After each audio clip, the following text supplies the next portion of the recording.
एक औरत का जीवन। सीमा के लिए सुरेश का ये बेवजह का गुस्सा कोई नई बात नहीं थी। वह महीने में 3-4 बार ऐसे ही सीमा पर बरस पड़ता था। पहले सीमा उसका विरोध किया करती थी, लेकिन जब कई सालों तक सुरेश में कोई बदलाव नहीं देखा तो सीमा ने खुद को ही बदल दिया। अब सुरेश के कुछ भी कहने से सीमा को कोई फर्क नहीं पड़ता था। सुरेश की हर बात को वो चुपचाप सिर नीचे झुकाए सुन लेती थी। शादी के पहले 5 साल तक सीमा ने पूरी कोशिश की थी कि सुरेश को बदला जाए, लेकिन फालतू का गुस्सा करना और बाद में सीमा को भला बुरा कहना ये मानो जैसे उसकी आदत बन गई थी। कोई भी वाद विवाद होता तो सुरेश सीधा सीमा को बोल देता, अगर मैं तुम्हें अच्छा नहीं लगता तो क्यों नहीं चली जाती हो अपने मायके, क्यों रहती हो मेरे साथ। इतना सब कुछ होने के बावजूद सीमा सुरेश के साथ रहती थी क्योंकि उसे अपनी बेटी की फिक्र थी। वह जाती भी तो कहाँ, अपने बूढ़े हो चुके माँ बाप को इस उम्र में परेशान करना वह नहीं चाहती थी। समाज और लोग क्या कहेंगे ये भी तो देखना था।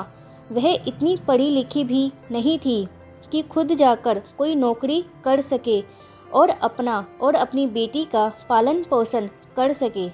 सीमा को अब अपनी फिक्र नहीं थी, उसको फिक्र थी तो बस अपनी शादी लायक हो रही बेटी की। वह नहीं चाहती थी कि पति पत्नी के झगड़े की वजह से काव्या डिस्टर्ब हो। काव्या की पढ़ाई हो चुकी थी, उसके लिए अब शादी के रिश्ते आने लगे थे।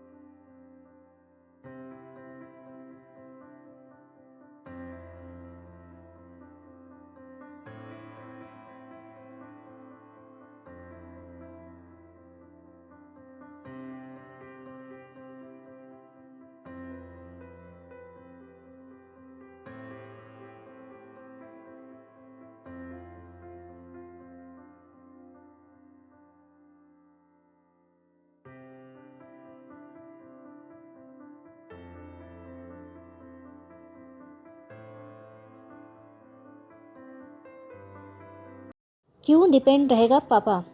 काव्या ने पूछा।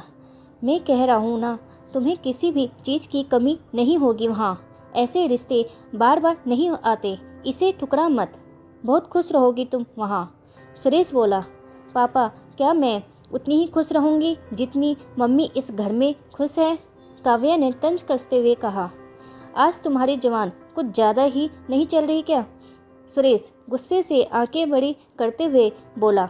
पापा, मुझे शादी ही नहीं करनी है, क्योंकि शादी के बाद अगर वह लड़का आपके जैसा निकला तो मैं क्या करूँगी? मुझे आपके जैसा जीवन साथी नहीं चाहिए जो बिना बात के मुझ पर हमेशा चिल्लाए।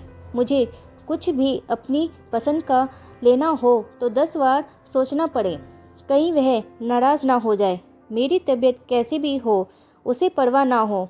रोटी थोड़ी मोटी सी बन जाए तो घर सर पे उठा ले। उसकी चेकबुक ना मिले तो मेरा दोस्त निकाले। हर छोटी मोटी बात पर मुझे मायके जाने के लिए कहे।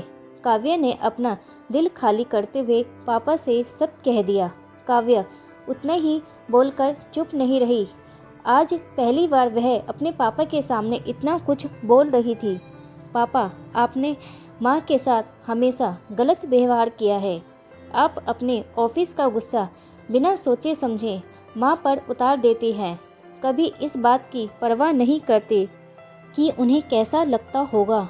आपकी बातें सुन सुनकर माँ ने अपना स्वाभिमान खो दिया। सुरेश आज पहली बार अपने किए बर्ताव पर शर्मिंदगी महसूस कर पा रहा था।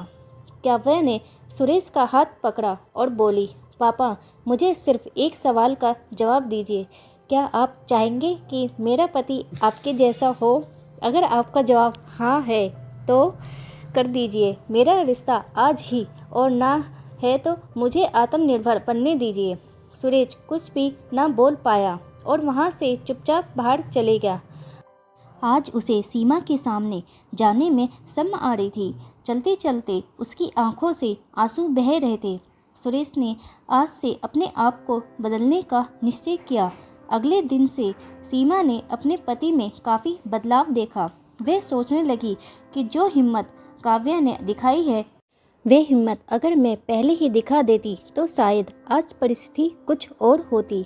अब काव्या पढ़ लिख कर अच्छी नौकरी करने लगी थी और 3 साल बाद उसके लिए एक अच्छा रिश्ता आया और उसकी विदाई पर सुरेश बोला, बेटा तू हमेशा खुश रहेगी क्योंकि तेरा पति तेरे बाप जैसा नहीं है। सुरेश की यह बात सुनकर सीमा और काव्य की आंखों से आंसू निकल आए। दोस्तों, उम्मीद है ये कहानी आपके दिल को छू गई होगी। आपकी क्या राय है कमेंट बॉक्स में बताएं।